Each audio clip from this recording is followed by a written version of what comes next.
Аспандықтар Марвел әлеміндегі ең көне нәсілдердің бірі. Олар ғаламда тіршілік пайда болғаннан бері бар. Сонымен қатар, тіршілік формаларының көпшілігінде солар жасады. Аспандықтар жерге ежелгі дәуірден бастап бірнеше мың жыл сайын келіп тұрады. Олардың сыртқы түрі фантастикалық пішіндегі өтпейтін сауытпен қапталған. Оларды жасаған суретші Джек Кёрби әдетте фантастикалық жабдықтың барлық түрін керемет етіп ойлап шығарған. Мұндай ұлы күштерге ие болған мәңгіліктердің пайда болуына көктегілер жауапты. Ең маңызды целестиал төреші Аришем алғашқы күнді жаратып ғаламға нұр әкелген бастауыш аспан асты болды. Миллиондаған жылдар бұрын Аришем аспанның тулуына көмектесу үшін девианттарды жасады. Бірақ оның туындылары қате болды. Судья оның жұмысына араласқан девианттармен күресу үшін мәңгіліктерді жаратты. Сондай-ақ Аришем Тиамуттың пайда болуын қамтамасыз ету үшін өзінің мәңгіліктерін жерге жіберді. Аришем жерде Аджакпен тікелей араласты. Ол қайтыс болғаннан кейін оның орнына Серсимен байланысқа шығып, оған мәңгіліктердің шынайы мақсаты туралы хабардар етті. Дегенмен топ жерді қорғап, Аришеммен келіспей жаңа целестиалдың пайда болуын тоқтатты. Кейінірек Тиамуттың қайтыс болғанын білгеннен кейін Аришем жерге өзі келді. Оның бар болуының өзі ауа райының күрт өзгеруіне себеп болды. Серси, Кинго және Фастас адамзат баласын құтқару үшін аспанды құрбан етті. Алайда Аришем оларды өлтірмей аяуға келісіп, әзірше жерге тиіспейді. Егер мәңгіліктердің естеліктері олардың лайықты екенін көрсетсе ғана, Аришем өмір мен өлім циклдың не екенін түсінеді. Қоныстанған ғаламшарды жою қажет. Аришем алыс және объективті түсінікпен қарайды, яғни бір жақты шешімдер қабылдамайды. Өйткені ол Тиамутты мәңгіліктер тоқтатқанда ашуланбады. Іздеуші Эсон аспандағылар нені қаласа соны тауып беріп отырады. Дәл осы аспандықты галактика сақшыларына кездестіруге болады. Эсон жұлдызды лордтың түпкі атасы болуы мүмкін. Қалай болғанда да, комикстарда жұлдызды лордтың әкесі, оның белгілі бір Эсонның ұлы екенін айтады. Биіктігі 2000 фут және қойы көк сауытпен бейнеленген Неззар аспандықтармен жерге 4 рет сапарға қатысты. Асгардтықтарға қарсы шайқаста Один қылышпен Неззардан қолын кесіп тастады, бірақ оны бірден қайта өсірді. Неззарда бақылаушыларға қарсы соғысқан аспандық делегацияның қатарында болды. Джемая анализатор ғаламның жаратылуына көмектесті. Төреші Аришем Серсиге мәңгіліктердің шынайы мақсатын көрсеткенде, Джемая басқа аспан иелеріне жұлдызды жарататын көрсетті. Уақыт өте келе бұл галактиканың, жалпы ғаламның және өмірдің жаратылуына келді. Осылайша аспандықтардың орасан зор құдіретін аша бастады. Харген алғаш рет белгісіз ғаламшардың ішінде тұқым ретінде имплантацияланды. Харген пайда болған ғаламшар тұрғындардың ақыл ойы арқылы тәрбиеленді. Аришем мәңгіліктердің шынайы мақсатын бас мәңгілік Серсиге түсіндіргенде, оған күндерді олардың арасында Харгенді жарататын аспандағылар бейнесін көрсетті. Үлкен өлшемге байланысты Харген адамнан түс күштердің епсіз деңгейлеріне ие. Аспандық ретінде Харген мәңгілік өмір сүре алады. Қажет болса, миллиардтаған жылдар бойы өмір сүреді. Миллиондаған жылдар бұрын судья Аришемнің жарлығы бойынша жерге аспан тұқымы жіберілді. Тұқым ғаламшарға әсер етіп, оның өзегіне терең еніп, сол жерде дамыды. Барлық аспандағы таулар сияқты, бұл да сезгіш, тіршілік формаларының өсу үшін үлкен энергияны қажет етті. Бұл тұқым Тиамут деп аталды. Бұл жерде мекендеген адам нәсілінің энергиясымен өсе бастайды. Адамдардың қарабайыр статусы мен сананың болмауына байланысты, бұл процесс мыңдаған жылдарға созылды. Аришем девианттарды жойып, адамзаттың эволюциясын қамтамасыз ету үшін Тома кемесімен жерге адамға ұқсайтын 10 мәңгіліктерді жіберді. Тек Аджак нағыз миссияны түсінді және мәңгілік адамзаттың мыңжылдық дамуын бақылаған сайын Тиамут баяу өсті. 2018 жылы Танос шексіздік тастарын бүкіл өмірдің жартысын жою үшін қолданды. Бұл апат туылмаған Тиамутқа қатты әсер етті және өсетін тіршілік формаларының болмауына байланысты пайда болуын кешіктірді. Дегенмен 2023 жылы кек алушылар құрбандардың қайта тірілткен кезде популяция Тиамуттың пайда болуын бастау үшін жеткілікті болды. 2023 жылы Тиамуттың көтерілуіне байланысты әлем жаһандық жер сілкіністеріне ұшырады. Аришемнің Серсиге пайда болуы туралы айтқанда, Тиамут жерден бірінші болып шықты. Ол катаклизмдік жарылыста бүкіл жерді жойып жіберді. Мәңгіліктер өздерінің шынайы мақсатын анықтаған соң, олар Тиамуттың оятуын кейінге қалдыруды жоспарлай бастады. Бастапқыда Друик Униум арқылы оны қайта ұйқыға қояды. Мәңгіліктердің қақтығысуына әкелген идеологиялық бөліну салдарынан Тиамуттың ұйықтау жоспары өміршең болды. Икарис және Спрайт бауырлардың жоспарларына араласуы Тиамуттың басы мен сол қолының бөліктері мұхиттан шығып, үлкен толқындар тудырып, кейбір аралдарды суға батыруға жеткілікті болды. Жанартау орны Тиамуттың сол қолының алақанның үстінде екені анықталды. Оның алақаны ашылғаннан кейін Серси Тиамутты тасқа айналдыра бастады. Трансмутация оның басына жеткенде Тиамуттың көзіндегі шамдар сөнді. Тиамут оятуға рұқсат етілсе, алтын төрт көзді аспанға айналар еді. Алайда оның қалдықтары Серсейдің ауысуына байланысты мәрмәр ақ түске айналды. 2 аптадан кейін қызығушылық танытқан адамдар оның үлкен мәйіті туралы хабарлай бастады.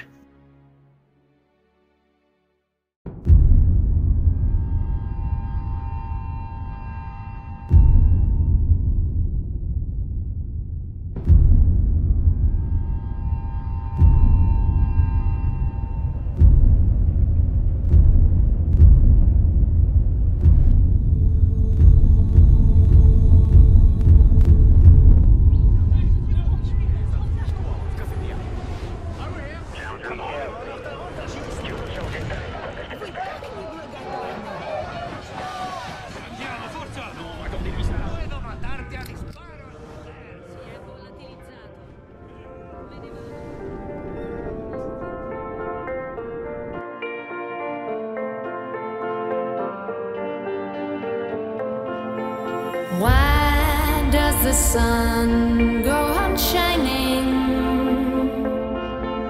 Why does the sea rush to shore? Don't they know it's the end of the world? 'Cause you don't love me anymore.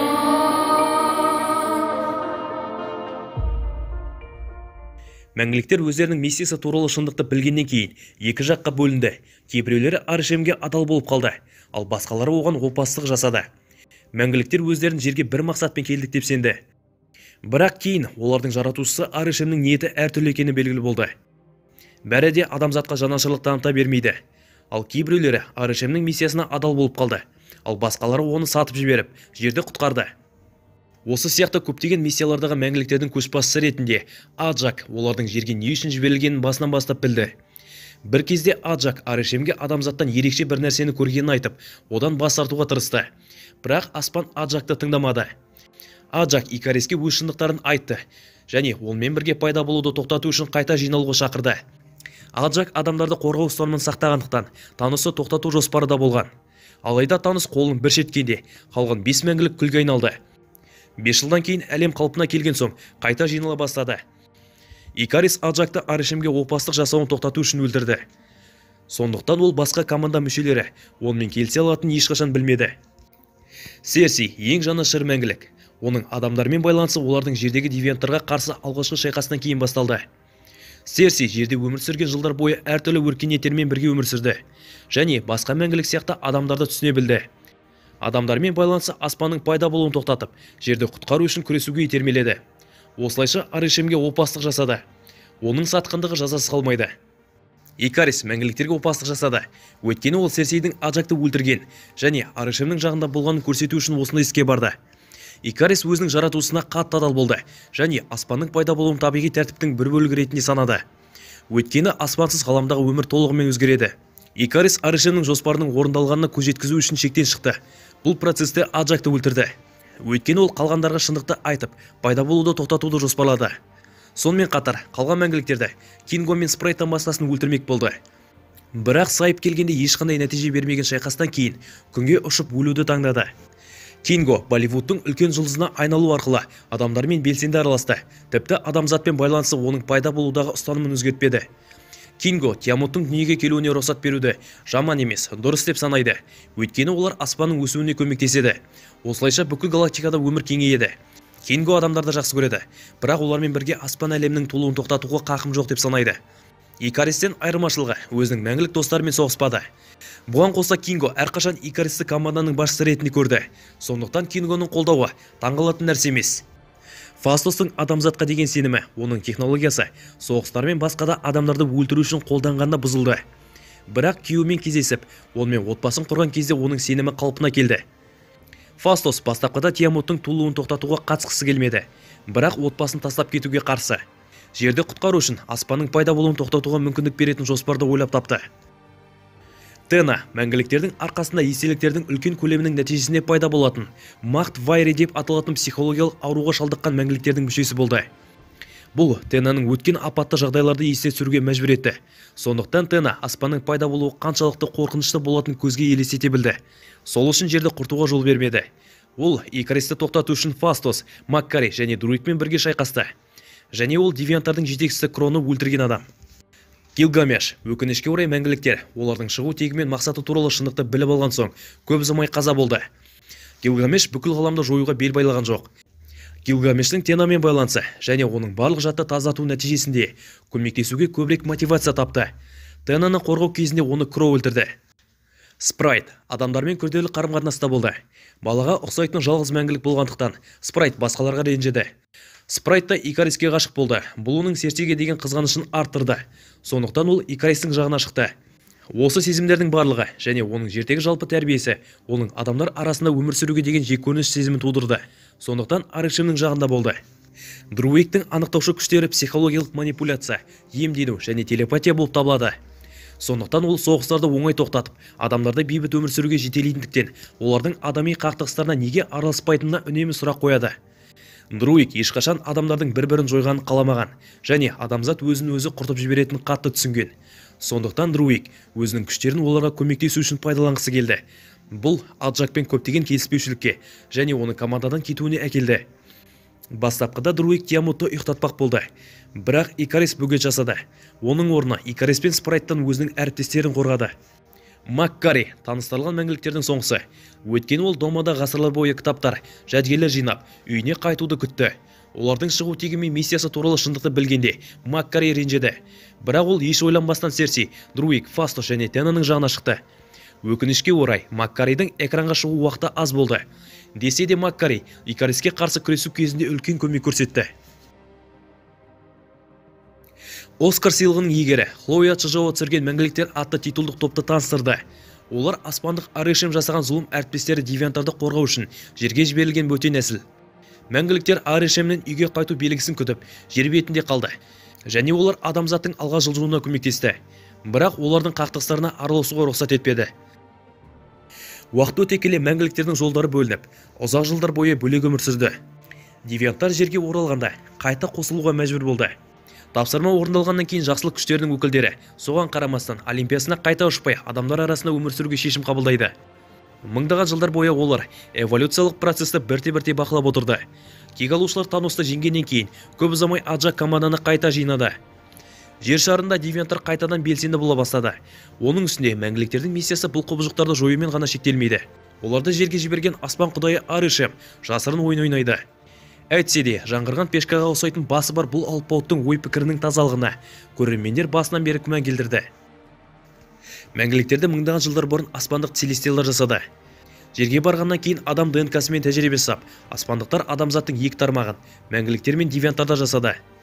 Бірінші тармақтағылар адамға ұқсайды, бірақ олар өлместікке ие. Ал девианттар тұрақсыз құбыжық келбетпен жаратылды. Сонымен қатар олар ант берген жауларының өлмес қасиетіне ашулана қарайды. Мәңгіліктер жер бетінде база орнатты. Содан кейін мәңгіліктердің көшбасшысы Кронос ғарыштық энергиямен эксперимент жүргізді. Бірақ бірдеңе дұрыс болмады. Және энергияның таралуы мәңгіліктердің гендерін мәңгілікке өзгертті. Осыдан кейін мәңгіліктер мен олардың ұрпақтары үлкен күштерге ие болды. Кронос бұдан былай көшбасшысы бола алмады. Нәтижесінде мәңгілік екі тармақ бөлінді. Билік Кроностың ұлдары Алар мен Зурасқа өтті. Біріншісі жерді тастап өзімен бірге көптеген мәңгіліктерді алып кетті. Ал екіншісі жаңа қаланың негізін қалап, олимпиадалық мәңгіліктердің көшбасшысы болды. Белгілі болғандай Аларс Сатурнның серігі Титанға барып, сол жерде жаңа колония құрды. Оның мәңгілік топтамасы Титандық мәңгілік деп аталды. Титанда болған кезде Алар Суисанамен бірге Танос есімді ұлды дүниеге келеді. Таностың Икарис пен басқалар сияқты супер қабілеті жоқ. Бір қызығы, Танос Тенамен қандас туысқан болып келеді. Өйткені ол Зурастың қызы, яғни олардың немере ағалары. Фильмдегі нақты мәселе, Танос шексіздік тастарды жерден іздеп келіп, сайып келгенде ғаламның жартысын жояды. Фильмде кәдімгі жер тұрғыны Дэйн Уитман өзінің досы Серсиден не үшін мәңгіліктердің Таноспен жекпе-жекке шықпаған сұрайды. Серси адамдардың істеріне араласпаймыз дейді. Бірақ бұл сөздердің ешбір мағынасы жоқ. Өйткені Таностың сюжеті адам істерімен аяқталмай, бүкіл ғаламға әсер етті. Статистикалық мәліметтерге сүйенсек, Танос 10 мәңгіліктердің 5-еуі шерту кезінде күлге айналар еді. Олардың көпшілігі жерде шашыраңқы болған. Екінші жартысы бұл туралы білмеген болуы мүмкін. Хлояның туындысы мәңгіліктердің шығу тарихына тереңірек еніп, 2 сағат 37 минуттық фильм үшін өңдеу өте көп. Команданың алға басу тарихы мен бағытына қатысты жауаптардан көрі көп сұрақтармен аяқталды. Алайда бұл мәңгіліктердің сюжеті емес еді. Өйткені Икарис команданың қалған мүшелеріне Аджак айтқандай аспанның пайда болуы туралы ғасырлар бойы білгенін мойындады. Ең күшті мәңгіліктердің бірі ретінде Икарис адам тіршілігін аяқтайтын монументалды апокалипсис жасағанымен Тиамуттың пайда болуын орындауға табанды болды. Серси мен қалған мәңгіліктер жоспарларды бұзу үшін жеткілікті күресті. Жеңіске жетуден бірнеше минут бұрын Икарис әріптестерімен шайқасып, ақыр соңында өз әрекеттеріне кінәлі сезініп ғарышқа ұшып, тікелей күнге қарай бет алады. Содан кейін Икарис не өлі, не тірі екені белгісіз. Икаристің мифологиялық әріптесі грек мифологиясына лабиринтті жасаушы Дедалдың ұлы Икар. Екеуі де Дедалдың қауырсындармен балауыздан жасаған қанаттарымен Криттен қашуға тырысып, Икарға тым төмен емес, тым биікте ұшуды бұйырды. Өйткені теңіз оның қанаттарын бітеп тастауы мүмкін еді. Бұйрыққа жауапсыз қараған Икар тыңдамай күнге тым жақын ұшып, қанаттары еріп теңізге құлайды. Сол жерде олар су түбіне батып кетті. Күнге ұшқан Икарис фильмнің соңында осы тарихты меңзеп көрсеткен. Икаристің күнге ұшып бара жатқан көрінісі кейіпкердің саяхаты аяқталған айқын аңғартатындай болды. Икарис күннің ыстығына төтеп бере алатындай күшті, немесе Арышем Икариске араласып қайтыс болғанға дейін оны алып кетуі мүмкін. Комикстарда мәңгіліктерді өлтіру өте қиын, сондықтан Икаристің өзін-өзі өлтіру әрекеті сәтсіз аяқталады. Судья Арышемнің адал сарбазы болғандықтан, олар үшін оны тірілтіп алу қиын емес. Мәңгіліктердің жалғасы енді Икаристі қажет етпейді, өйткені оның дуасы аяқталып, команданың қалған бөлігі алға жылжыды. Серси, Фастус және Кингоны Арышем ұрлап алып, белгісіз жерге алып кетті. Спрайт адам болды, ал Тена, Друик және Маккари басқа мәңгіліктерді табу үшін жерден кетіп, Эросқа тап болды. Сондықтан Икаристің уақыты аяқталды. Мәңгіліктердің сценаристі Кас Фирпо Икаристің қайтыс болғаны ресми растады. Крой есімді девиант Гилгамеш атты мәңгіліктің күштерін сіңіріп, сол арқылы одан өмірлік қуаттан айырады. Мәңгілік Тенаны қорғау үшін өзін құрбан етті. Сондай-ақ Гилгамеш фильмде өлген алғашқы мәңгілік емес. Аджак сюжеттегі басы қаһарманның бірі болды. Алайда біз білетін мәңгіліктер өлсе, олар мәңгі өлмес еді. Гилгамеш те, Аджак та болашақта қайтып оралуы мүмкін. Әсіресе олардың күшінің деңгейін ескерсек, Сальма Хайек Марвелдың бірнеше жобаларына келісімшартқа отырған. Тенаға Махт Вайри деген ауру диагнозы қойылды. Тенаның санасын мазалайтын ауру адам тәрізді ақыл қабылдауға арналмаған психологиялық синдром. Уақыт өте келе тым көп естеліктер мен тым көп білімнің жинақталуы мәңгіліктердің психикасына зиян тигізеді. Сондықтан олар өздерінің қай дәуірде және қазіргі уақыттағы тұлғасын қадағалай алмайды. Мәңгілік өлмейтіндіктен естеліктерін жоғалта бастайды. Аджак айтқандай, бұл ауру емделмейді. Тена үшін бұл эпизодтар әдетте девиантпен кездескен кезде орын алды. Оның эпизоды фильмнің соңында Кроны өлтіргеннен кейін ауруын жеңе бастады. Мәңгіліктер бізге Тена туралы көп мәлімет бермейді. Тек оның Махт Вайри ауруынан зардап шегіп, оны ұстап тұрудың ауыртпалығынан және серіктерін ренжітуден қорқатынын айтпағанда, бүкіл өмірін аурудың шабуылдарын болдырмауға, шөлге шегінуге және медитациямен өмір сүруге арнады. Ал Гилгамеш оның өмірін қорғап, сөйлесуге тырысады. Спрайт командадағы барлық қаһармандардан ерекше, өйткені кейіпкер бала денесінде мәңгілікке тұрып қалады. Алайда мәңгіліктердің финалында Серси Униумның энергиясын пайдаланып, Спрайтты кейіпкердің өзі қалаған адамға айналдырды. Енді Спрайт кәдімгі адам секілді өсіп, бір сәтте өледі. Спрайттың жеке сапарының үлкен бөлігі оның жасына, қартаюды қалайтыны және команданың басқа мүшелері сияқты махаббат пен романтика сияқты ересектерге арналған сезімдерді көргісі келеді. Осылайша Серси Спрайттың тілегін орындады. Фильм оның осы уақытқа дейін неге бала болып қалғанын ешқашан түсіндірген жоқ. Мәңгіліктер фильмін көргеннен кейін Марвел жанкүйерлері Спрайт адам болғаннан кейін иллюзия жасайтын қабілетін сақтап қалады ма деген сұрақ қояды. Фирпоның айтуы бойынша Спрайт бұдан былай супер күштерін қолдана алмайды. Мәңгіліктердің аспаннан қуат алу мүмкіндігі бар. Серси бұл мүмкіндікті Спрайттан алып тастады. Лиам Махью порталмен сұхбатында Марвел әлемнің болашақ жобаларында Спрайтты қандай шытырман оқиғалар күтіп тұрғанын айтты.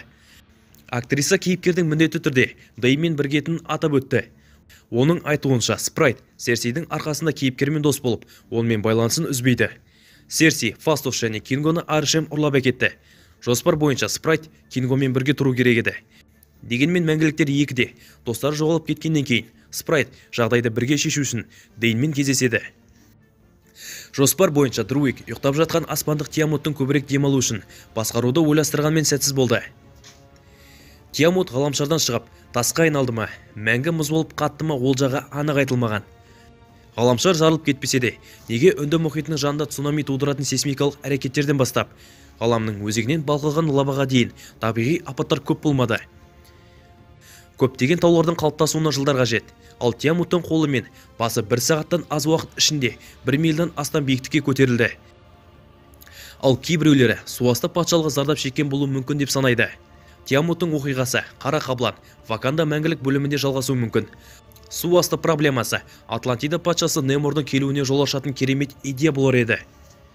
Жоғарыда айтылғандай, аспандықтар мәңгіліктерге миссияларын аяқтаған сәтте ғаламды жояды. Арышем қалған тірі мәңгіліктерге оған мойынсынбаған үшін ашуланып, жаза ретінде олардың естеліктері мен жеке басын алып тастайды ма? Әлде оларды жер үшін сот күні келгенше кепілде ұстамақ па? Кім біледі?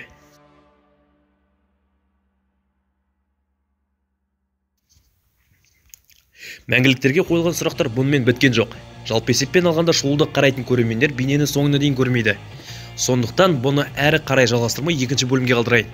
Соңғы сахнада тосынан келген Таностың бауыры Эростың шығу тегін зерттейміз. Ол Арышем алып кеткен мәңгіліктердің қайда екенін біледі. Сонымен бірге Эрос неге Таносқа ұқсамайды? Екеуінің арасындағы айырмашылық қандай? Қара сиырдың қылышы мен Блейдті не байланыстырады? Селестиалдар шексіздік тасын ойлап табу мүмкін бе? Тура осы сұрақтардың төңірегінде келесі шоуда жауап беруге тырысамын.